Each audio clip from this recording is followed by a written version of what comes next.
Hi friends, welcome back to my channel. ఈరోజు నేనైతే ఎంతో టేస్టీగా సింపుల్గా చేసుకున్న ఎగ్ కర్రీని అయితే చూపిస్తున్నాను. బ్యాచిలర్స్ అయినా చేయొచ్చు.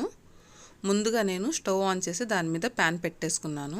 దాంట్లో 3 to 4 టేబుల్ స్పూన్స్ ఆయిల్ వేసుకున్నాను. ఆయిల్ కొంచెం వేడైన తర్వాత ఒక 3 మీడియం సైజ్ ఆనియన్స్ సన్నగా కట్ చేసి దాంట్లో వేసుకున్నాను. దాని మీద మూత పెట్టేసి మీడియం ఫ్లేమ్ మీద ఒక 3 to 4 మినిట్స్ వరకు అయితే ఫ్రై చేసుకోండి. అంటే సాఫ్ట్గా అయ్యేంత వరకు ఫ్రై చేసుకోవాలి.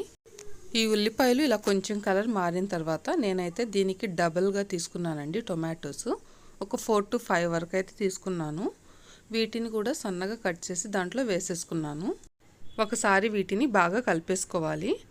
అంటే హై ఫ్లేమ్ మీద పెట్టండి. దీంట్లో రుచికి సరిపడా సాల్ట్ వేసుకున్నాను. 1 టీ స్పూన్ అయితే పసుపు వేసుకున్నాను. ఒకసారి బాగా కలిపేసుకొని మూత పెట్టేసి మీడియం ఫ్లేమ్ మీద ఫ్రై చేసుకోండి. సాల్ట్ వేసుకోవడం వల్ల టొమాటోస్ అనేవి తొందరగా మగ్గిపోతాయి. ఇప్పుడు దీంట్లో అయితే ఒక 2 టేబుల్ స్పూన్స్ వరకు అయితే కారం వేసుకున్నాను. అంటే నేను పచ్చిమిరపకాయలు ఏం వేసుకోలేదు కదా, అందుకని కారం సరిపోతుంది. ఒకసారి బాగా కలిపేసుకోండి. మనం ఈ కర్రీని ఇలా క్లోజ్ చేసిన తర్వాత మధ్య మధ్యలో కలుపుకోవాలి, లేకపోతే అడుగంటిపోతుంది. ఒకసారి బాగా కలిపేసుకున్నానండి. చూసారు కదా, చాలా సాఫ్ట్గా కుక్ అయిపోయింది. ఇప్పుడు ఈ స్టేజ్లో అయితే నేను ఒక 4 ఎగ్స్ని అయితే యాడ్ చేసుకున్నాను. మీ క్వాంటిటీని బట్టి మీరు ఆనియన్స్, టొమాటోస్ యాడ్ చేసుకోవచ్చు. నేను 4 ఎగ్స్కి అయితే ఇలా ఈ క్వాంటిటీతో చేస్తున్నాను. ఎగ్ కర్రీ చేసేటప్పుడైనా నాన్ వెజ్ ఏదైనా చేసేటప్పుడు ఆయిల్ కొంచెం ఎక్కువే పడుతుంది, లేకపోతే దాంట్లో ఉన్న నీసు వాసన వస్తూ ఉంటుంది.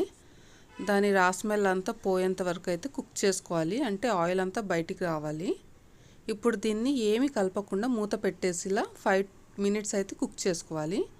ఇలా 5 మినిట్స్ తర్వాత దీన్ని ఒకసారి కలిపేసుకుందాం. లేకపోతే అలా వేయంగానే కలిపేసుకుంటే కనుక అదంతా స్మాష్గా అయిపోతుంది. ఇప్పుడు లాస్ట్గా దీంట్లో అయితే ఇలా కొత్తిమీర వేసుకున్నానండి. ఆ క్లిప్ మిస్ అయింది. అంతేనండి, ఎంతో టేస్ట్గా ఉండే ఎగ్ కర్రీ అయితే రెడీ అయిపోయింది. మీకు గనక ఈ నా రెసిపీ నచ్చితే ప్లీజ్ లైక్ చేసి మీ ఫ్రెండ్స్కి షేర్ చేయండి. Thanks for watching my video.